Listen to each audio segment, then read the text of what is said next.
ભરૂચ જિલ્લાના હાસોદ તાલુકાના સાહોલ ગામની સીમમાં દીપડાની હાજરીને પગલે સ્થાનિક રહીશો અને ખેત મજૂરોમાં ભયનો માહોલ જોવા મળી રહ્યો છે।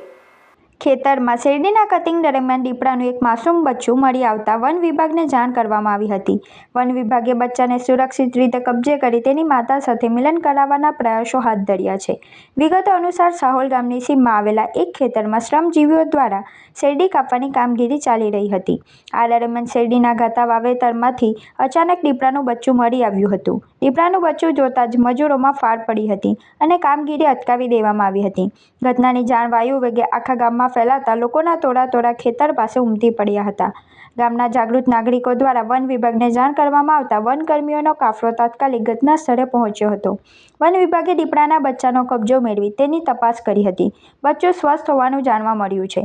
સામાન્ય રીતે શેરડીના ખેતરો દીપડા માટે સુરક્ષિત આશ્રય સ્થાન માનવામાં આવે છે અને અહીં અવારનવાર દીપડા દેખાતા હોય છે। સીમમાં બચ્ચું મળી આવવાનો અર્થ એ છે કે માદા દીપડી પણ આસપાસના વિસ્તારમાં જ ક્યાંક હાજર છે।